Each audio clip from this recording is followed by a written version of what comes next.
प्रभु को आज तक किसी ने भी प्राप्त किया है तो प्रेम से प्राप्त किया है। अगर किसी को मोक्ष प्राप्त हुआ है तो प्रेम से ही। आत्मरति, रति कहते हैं प्रेम को। ज्ञानी को अभेद आत्मरति प्राप्त होती है और भक्त को अभेद होते हुए भी भेद प्रेम रति प्राप्त होती है। प्रेम के दोनों स्वरूप हैं, प्रिया प्रीतम, श्यामा श्याम। इनको बिना प्रेम के द्वारा न देखा जा सकता है न पाया जा सकता है, और प्रेम सबसे दुर्लभ वस्तु है। प्रेम प्राप्ति के लिए मरना होता है, मैं को मारना होता है, मन को मारना होता है, इंद्रियों को मारना होता है, संपूर्ण जगत से अपनापन हटाकर एकमात्र आराध्य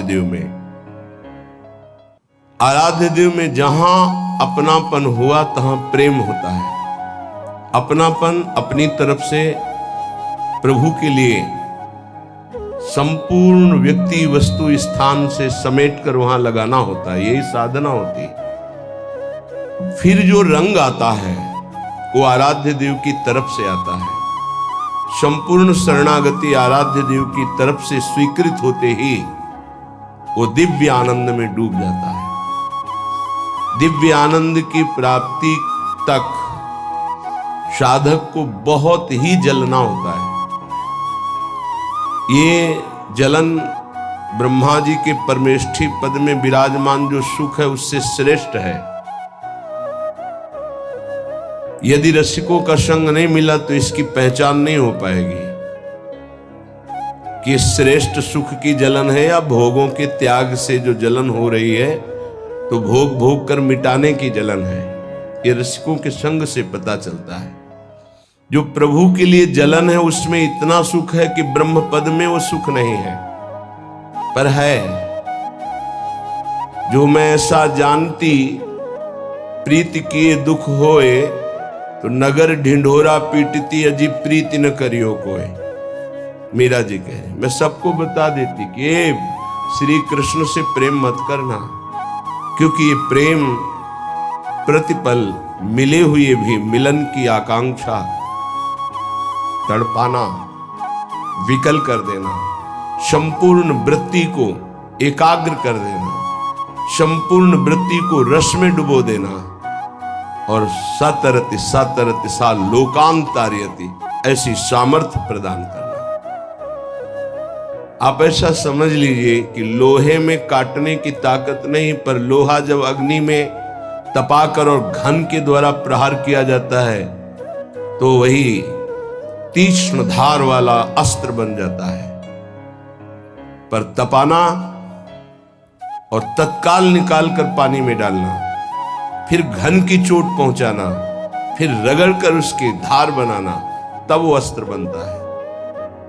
ऐसे ही मिट्टी खोदना और उसको मार मार करके कहीं एक भी कण न रहने देना, फिर पानी डालकर उसको रौंदना, फिर उसको मुलायम करके चाक पर चढ़ाना, फिर उसको आकार देना, फिर उसको धूप में तपाना, फिर अग्नि की ज्वाला में तपाना, फिर उसमें रस रखने की सामर्थ्य आ जाती मटकी में।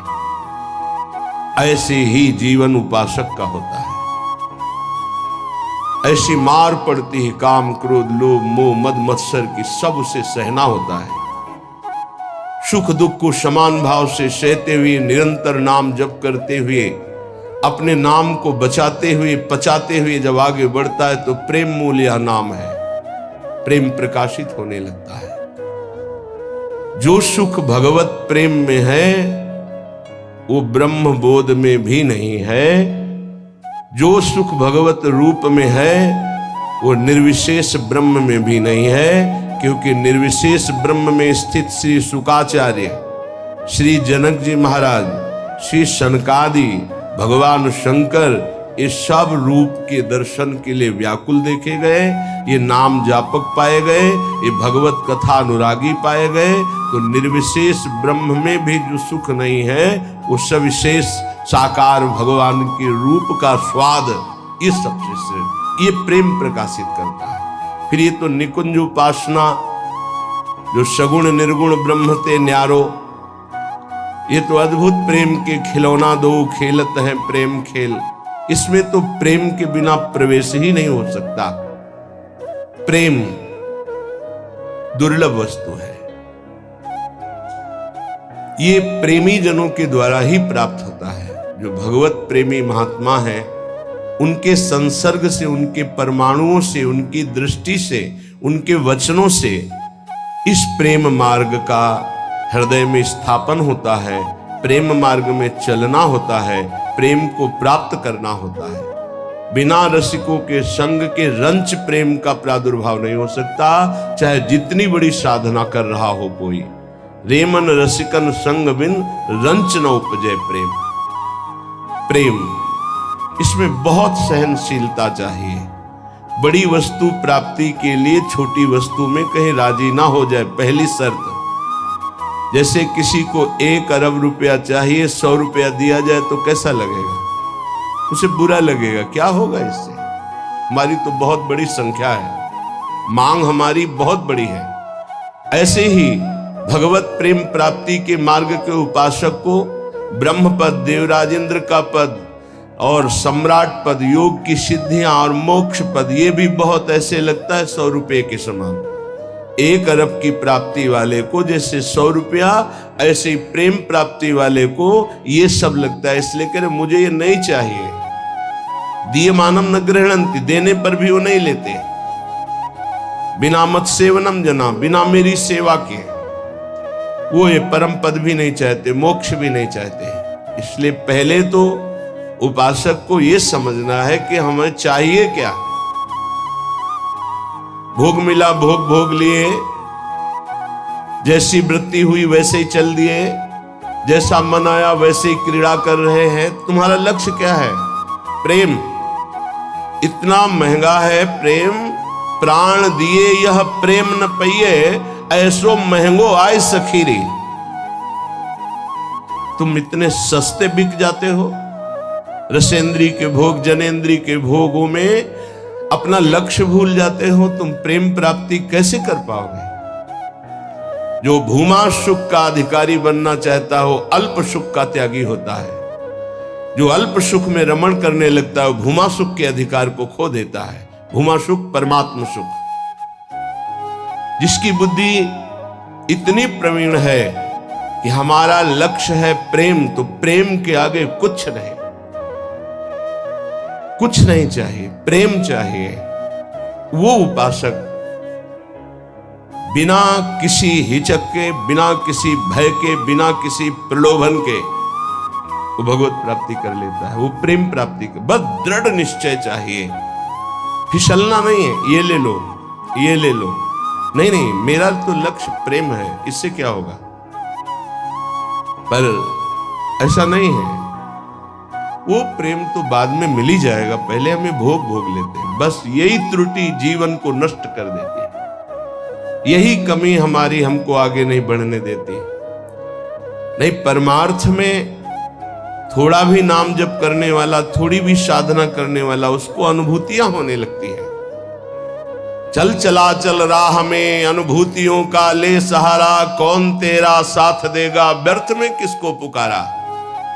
परमार्थ के पथिक का कोई और साथ नहीं देता, उसकी अनुभूतियां साथ देती है। पर अनुभूतियां हैं नहीं तो धन साथ देगा, व्यक्ति साथ देगा, शरीर साथ देगा, रिश्ते नाते साथ देंगे। ये सब काल के गाल में दबे हुए हैं, ये क्या साथ देंगे। कालातीत पुरुष हमारा साथ दे सकता है, वह भगवान, वह भगवान के प्रेमी जन। इसलिए बहुत सावधानी पूर्वक सत्संग सुने और इस जीवन का चरम लक्ष्य है प्रेम। उस प्रेम को हम प्राप्त करने के लिए कमर कसें। श्रीपाद प्रबोधानंद जी महाराज कह रहे, किम नो भूपैः किम नु देवादिभिर्वा स्वाप्नैश्वर्योत्फुल्लितैः किंच मुक्तैः शून्यालंबैर्वैष्णवैर्वापि किम नः श्रीमद्वृंदा काननैकांत भाजाम। हमको इन राजाओं से, राजपदों में बैठे हुए जनों से क्या प्रयोजन है। क्या ये संतों के पास नहीं जा सकते? क्या इनका अधिकार भगवत प्राप्ति नहीं? नहीं, इनके मन में भगवत प्राप्ति की कहीं किंचन मात्र लालसा नहीं। पद और प्रतिष्ठा, भोग और ऐश्वर्य, नाम और कीर्ति, बस इतना ही लक्ष्य है। इसलिए प्रेम मार्ग के उपासक को कभी इनका संग नहीं करना चाहिए। हाँ,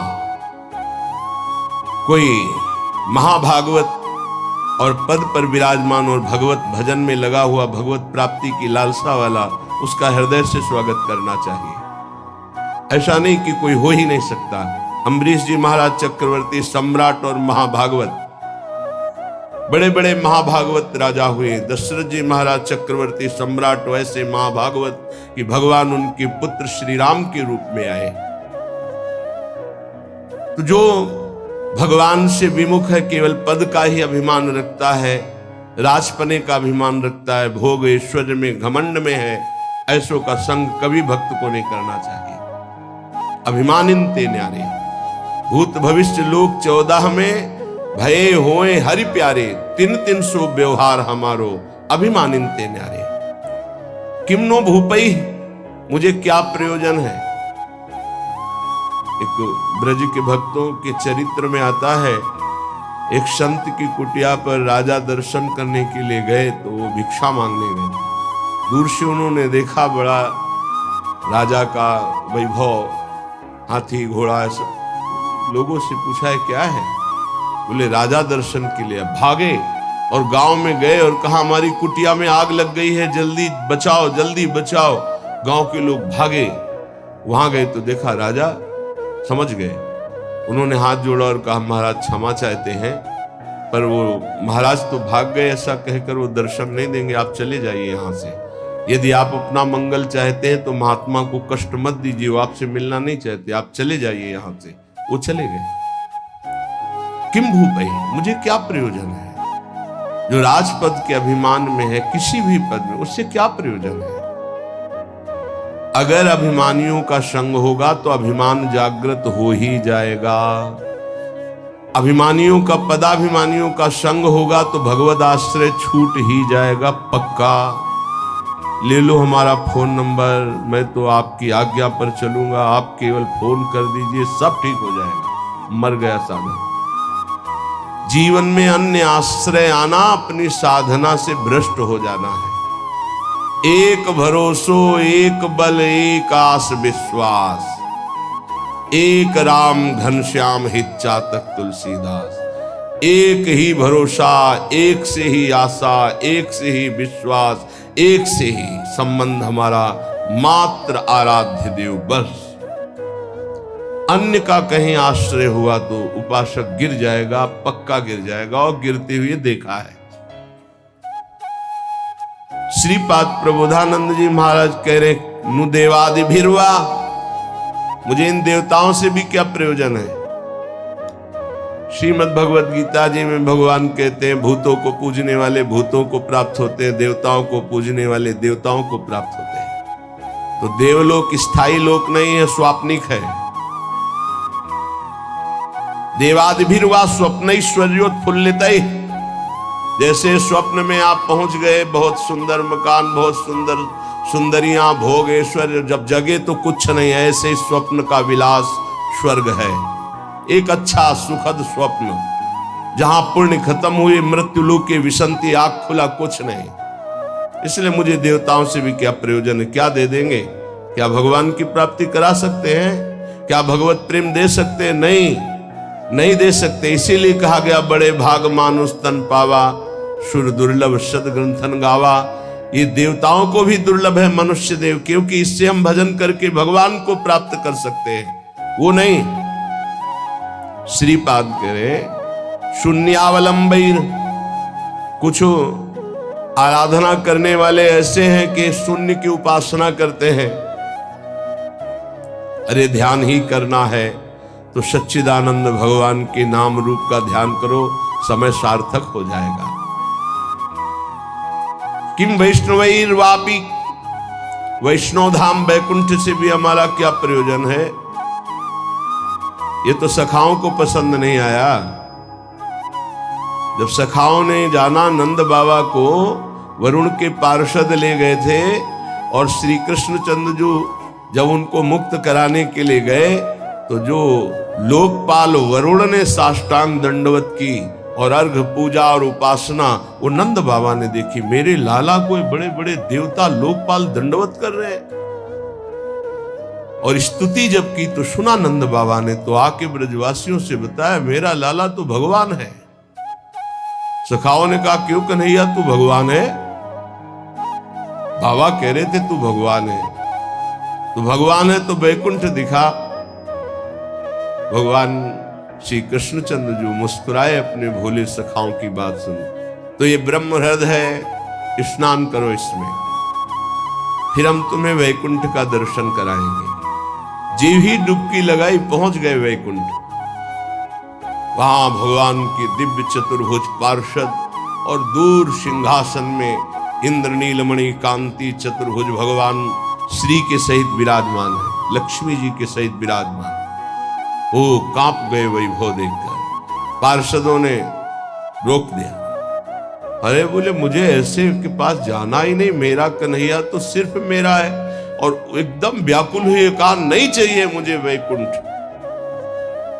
और डुबकी से बाहर हुए देखा मेरा कन्हैया मुस्कुरा रहा। बोले प्रभु चरणों में गिर गए, कहा कभी वैकुंठ मत भेजना, मुझे ऐसे वैकुंठ में नहीं जाना जहां आपसे इतनी दूरी हो, जहां ऐसा वैभव नहीं। मेरा कन्हैया जिसके साथ हम खेलते हैं, तो ये तो सखा भाव की बात है।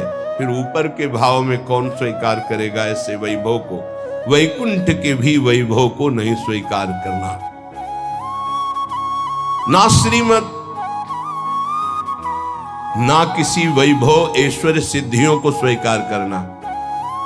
तब वृंदा कानन एकांत भाजाम, तब वृंदावन के एकांतिक प्रेम की प्राप्ति होती है। एकांतिक, प्रिया प्रीतम, श्यामा श्याम। तो अभी आप कह दो मुझे मोक्ष नहीं चाहिए, वैकुंठ नहीं, 500 रुपया में प्रभु को भूल जाते हो, वैकुंठ की बात करते हो। मोक्ष जानते हो किसे कहते हैं? अभी जाना ही नहीं, मोक्ष किसे कहते हैं? जरा से लौकिक सुख में तो घुटने टेक देते हो, मोक्ष सुख के त्यागी कैसे हो गए? ये जो त्याग की बात है, ये उन भजनानंदियों की जिनकी स्थिति में आ चुके हैं। वो चाहे तो वैकुंठ मिल जाए, चाहे तो योग की सिद्धियां मिल जाए, चाहे तो मोक्ष मिल जाए, वो उनका त्याग किए हुए हैं।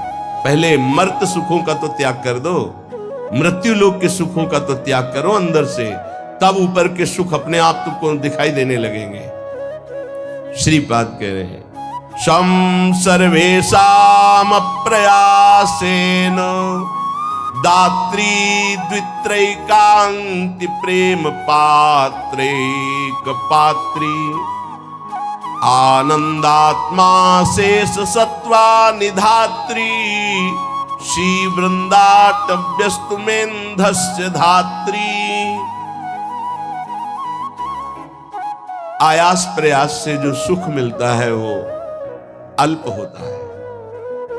जो आप प्रयास करते हो उसे कर्म कहते हैं। कोई भी कर्म प्रारंभ और अंत वाला होता है, तो किसी भी कर्म का फल अनंत नहीं हो सकता। वो प्रारंभ और अंत वाला ही सुख देगा। अनंत सुख की प्राप्ति कर्मों से नहीं होती, कर्मों के त्याग से होती है। जो अपने साधन का भरोसा नहीं रखता है, इष्ट का भरोसा रखता है और खूब साधन करता है, ये दो बातें समझ में नहीं आएंगी। जब हम अहम से साधना करते हैं तो साधना का सुख भोगते हैं। आज हमने परिक्रमा की, आज हमने ये किया, आज हमने ये किया, वो अहम हर्षित होता है, हर्षित होता है। ये भगवत प्राप्ति नहीं करा पाएगा, क्योंकि जब तक अहंकार है तब तक भगवत प्राप्ति नहीं होती। इसीलिए सर्वेषु साधन वरेश चिरम निराशा। साधन हो रहा है पर मुझे कृपा का भरोसा है लाडली की। ये प्रायः साधक ना समझ पाने के कारण कहते हैं जब कृपा से हो जाएगा तो साधन करने की जरूरत क्या है, तो असाधन करोगे। तो कृपा प्राप्ति के लिए मन कर्म वचन छाण चतुराई, भजत कृपा करिए रघुराई।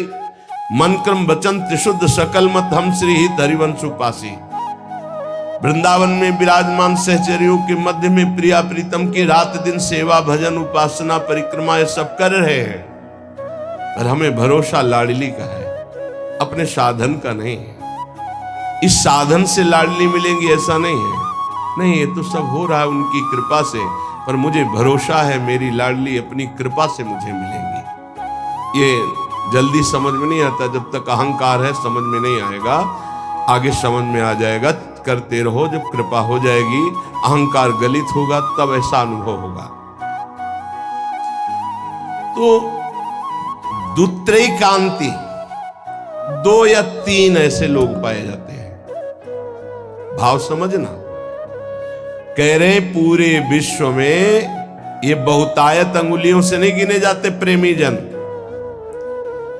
जिनको न राजाओं से मतलब है न देवताओं से मतलब है, वो स्वाप्निक सुख जो स्वर्गलोक आदि के सुख है उनसे मतलब नहीं है, जो मोक्ष से भी मतलब नहीं रखते, जो वैष्णो धाम वैकुंठ से भी मतलब नहीं रखते, वृंदावन की एकांतिक कुंज में बैठे हुए श्यामा श्याम का जस गा रहे हैं, श्यामा श्याम के लिए रुदन कर रहे हैं, जिनका आयास प्रयास से प्राप्त होने वाले सुख की कोई आकांक्षा नहीं है, ऐसे दुत्रैकांति, 2 या 3, सरल भाषा में समझिए, जो कहो हरिवंश रस बिरलो समझन हार, 1 2 जो खोजिए पाई सब संसार।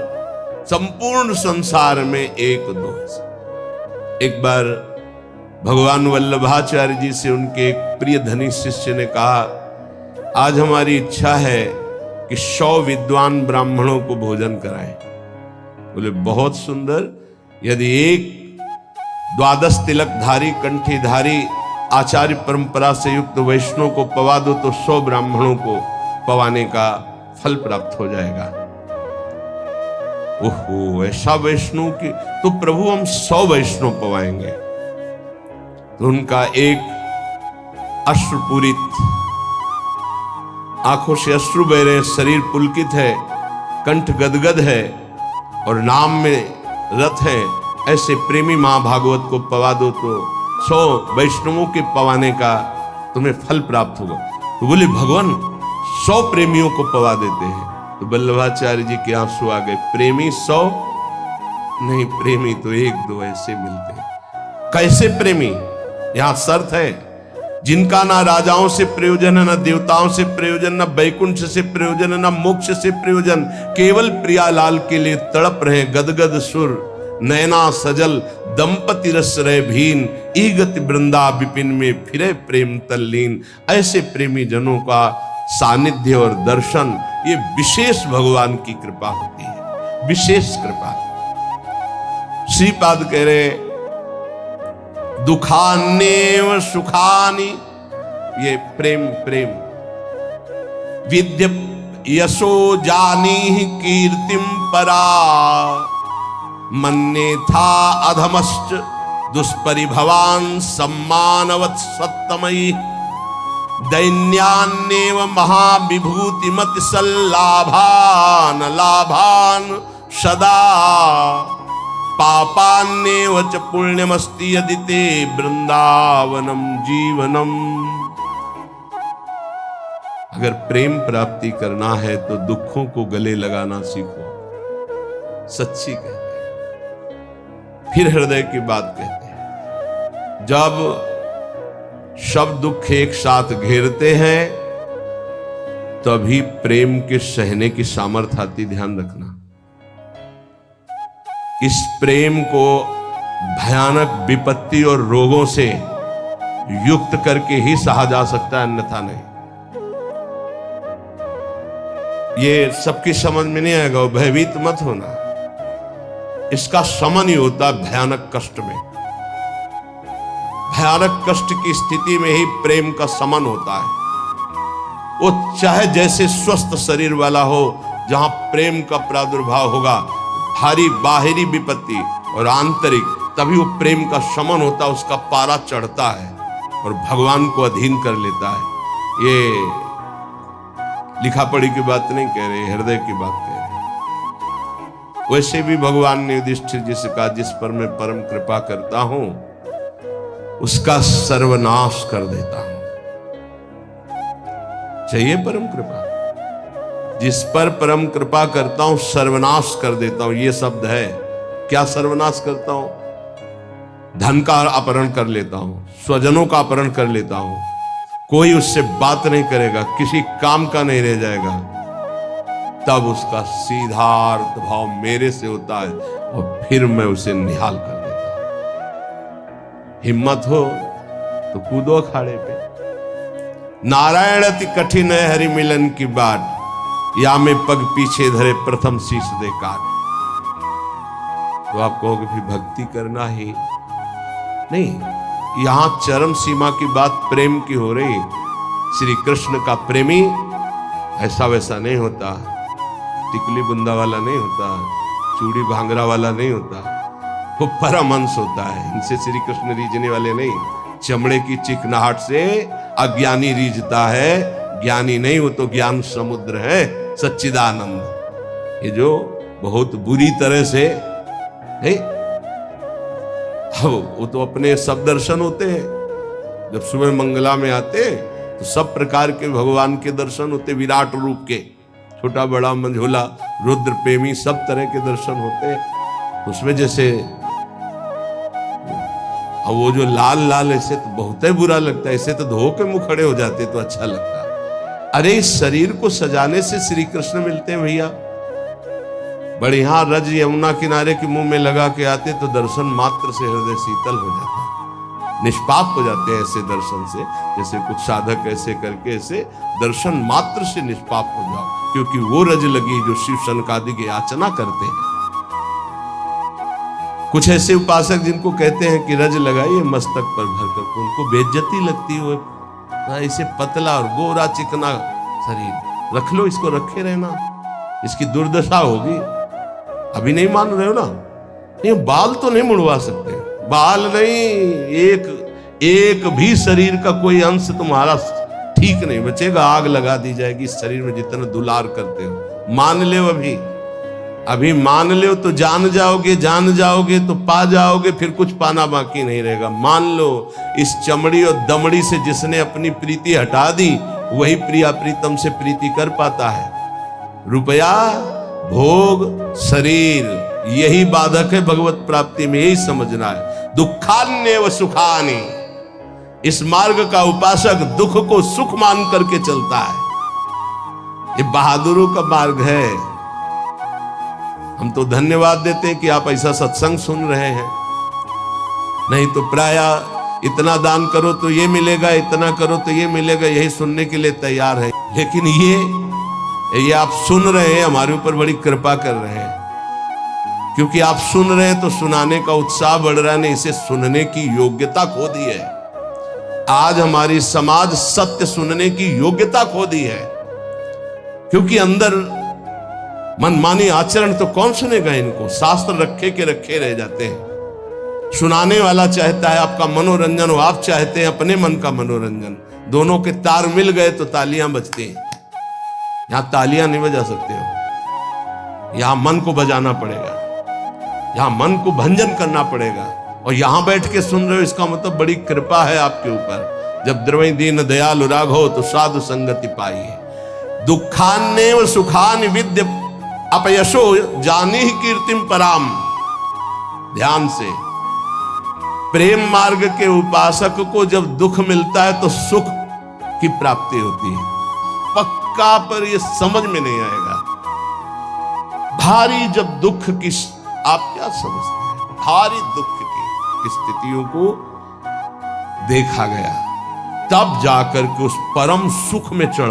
ये बहुत वैज्ञानिक तरीके से अनुभव की बात कह रहा हूं कि पावर चाहिए ऊपर चढ़ाने के लिए।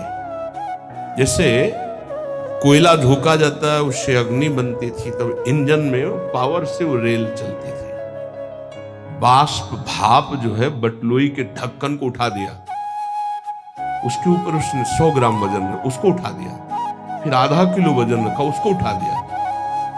उसी से उसको लगा कि इससे तो बहुत बड़ा कार्य किया जा सकता है।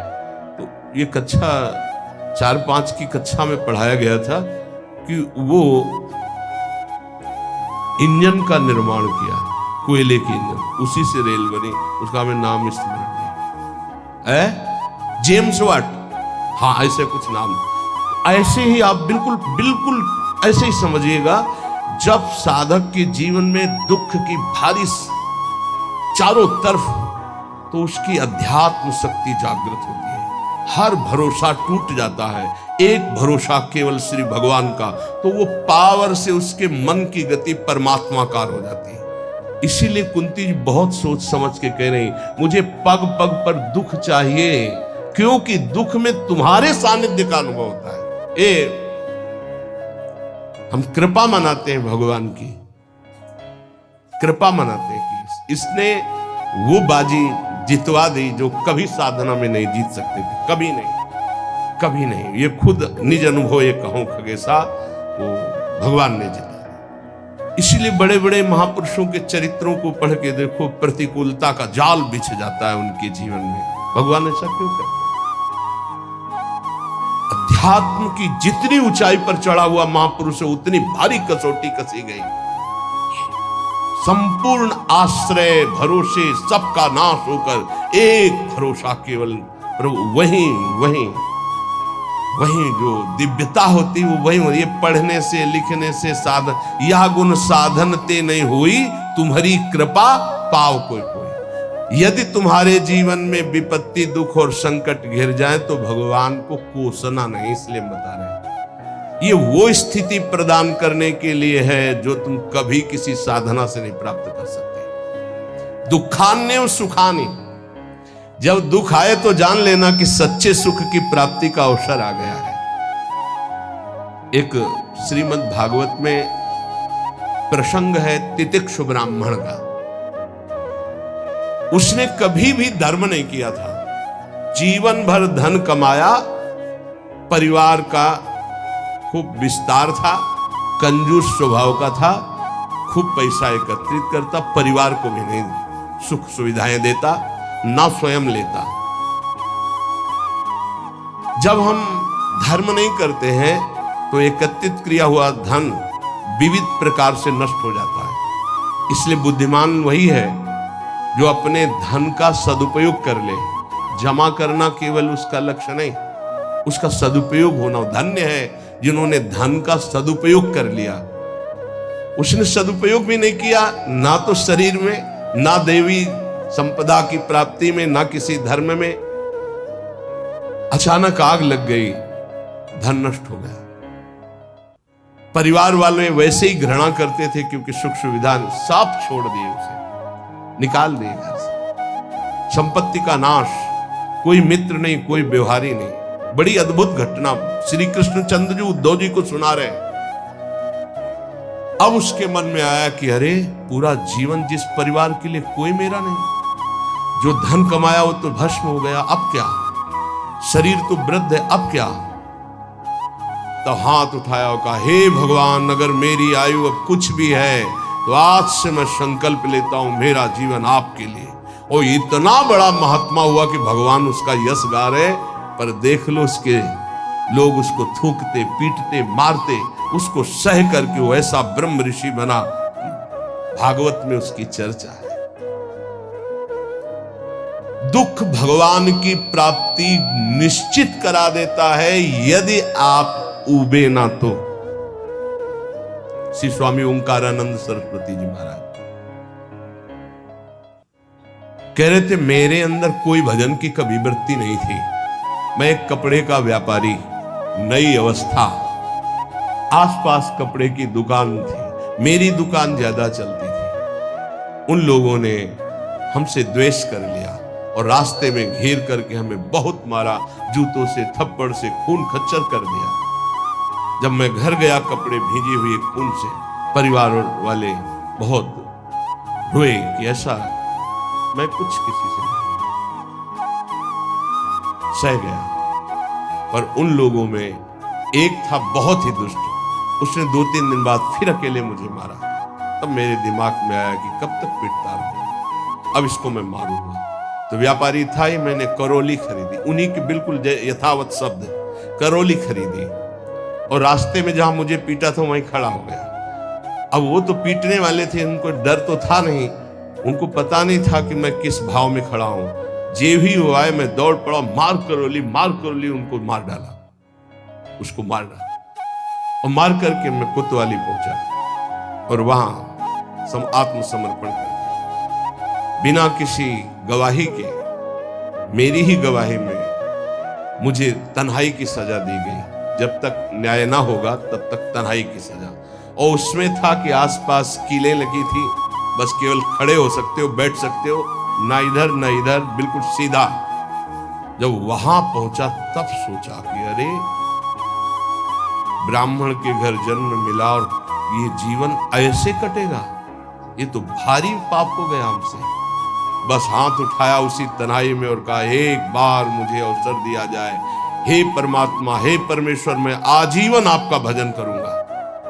ब्याह हुआ नहीं था, अब निकलने का कोई साधन नहीं। कुछ दिन तन्हाई के बाद जब बाहर उनको बैठाला गया, उन्होंने संकल्प किया, न पानी पीऊंगा, न भोजन पीऊंगा, प्राण त्याग दूंगा। अगर जीवित रहा और मुझे मुक्त अवस्था मिल गई तो मैं आजीवन संन्यास लेकर भगवान का भजन करूंगा।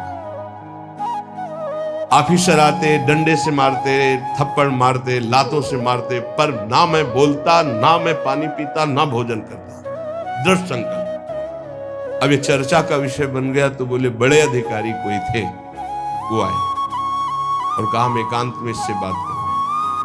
तो हमसे कहा कि बोलो, क्या बात है, क्या तुम निर्दोष हो, तुम्हें फंसाया गया है, तुम स्पष्ट बता दो, मैं तुम्हें वचन देता हूं कि मैं तुम्हारा सहयोग करूंगा। मुझे लगा कि भगवान मेरा सहयोग करने आए। मैंने आंख उठाई और कहा, श्रीमान आप जो भी है मुझे पता नहीं, पर मैं आपसे प्रार्थना करता हूं कि अगर मुझे छूट दे दी जाए तो मैं आजीवन संन्यास लेकर भजन करना। बोले पक्का? बोले हाँ। बोले आपकी रिपोर्ट में तो आपने ही कहा है मैंने कत्ल किया है, अब आपको एक सत्य के लिए झूठ बोलना पड़ेगा, मैं आपको बचा लूंगा। आपको ही बोलना पड़ेगा, दबाव में मुझसे कहलाया गया, मैंने कुछ नहीं किया। बोले बोल दो। और बोले ऐसा विधान बना, मैं मुक्त हो गया, घर नहीं गया, सीधे सन्यास लेकर। और वो परम 90 वर्ष की अवस्था की बात कह रहा हूं, उनसे जब मिले, वो ब्रह्माकार स्थिति, उस दुख घटना ने उनको एक ब्रह्मलीन महापुरुष बना दिया। दुखान्य व सुखाने, दुख परम सुख प्रदान करने वाला पक्का। विद्य अपयशो जानी कीर्तिम परा। यदि तुम्हारी निंदा हो रही है तो तुम प्रेम मार्ग के पथिक हो, नाच पड़ो, तुम्हारा मंगल हो गया। क्या? तुम्हारी सारी अशुभ वृत्तियां नष्ट हो जाएंगे, तुम्हारी विमल कीर्ति का प्रकाश होगा। विमल कीर्ति का ये रहस्य है। जब तुम्हारी निंदा हो तो आनंदित हो जाओ, जब दुख हो तो जान लो परम सुख की प्राप्ति का मार्ग खुलने वाला है। पर बहुत धैर्य की जरूरत है, बहुत धैर्य की जरूरत। मन्ने था अधमश्च दुष्परिभवान सम्मानवत् सत्तमयी। अधम पुरुषों द्वारा किया हुआ प्रहार और अपमान तू उसे महान सम्मान के समान गले लगा ले, क्योंकि तुझे प्रेम प्राप्त करना है प्रेम प्राप्त करना। दुख को महान सुख प्राप्ति का हेतु समझकर सहजा, निंदा को विमल कीर्ति के समान सहजा तो विमल कीर्ति हो जाएगी। और नीच पुरुषों द्वारा, अधम पुरुषों द्वारा किया हुआ अपमान, प्रहार, उसे गले लगा। यह है अध्यात्म, यह अध्यात्म है, इसे अध्यात्म कहते हैं। ये शास्त्रों में लिखा ही है, बहुत कम है जो है से जो इसको धारण करते हैं, नहीं तो अब केवल मनोरंजन रह गया है। चर्चा का मतलब मनोरंजन रह गया है, जिससे तालियां बजे, जिससे मनोरंजन हो, वाहवाही हो, बस यही रहे। बोलो इसमें वाहवाही, बजाओ इसमें तालियां, बजा सकते हो तालियां? वाह वाह वाह नहीं बजा सकते, होश उड़ जाएंगे। दुखान्य व सुखाने, ये सत अध्यात्म है। विद्य अपयसो जाने कीर्तिम पराम। ओठ सूख जाएंगे जब धारण करने की सोचोगे। अध्यात्म, दैन्यान्येव महाविभूति मति सल्लाभान लाभान सदा। दैन्य ये महाविभूति है वैष्णव की। वैष्णव के पास संपत्ति क्या है? दैन्य। यही दरबार दीन को आदर रीति सदा चली आई। दैन्य दैन्यान्यो महाविभूति मति सल्लाभान लाभान सदा।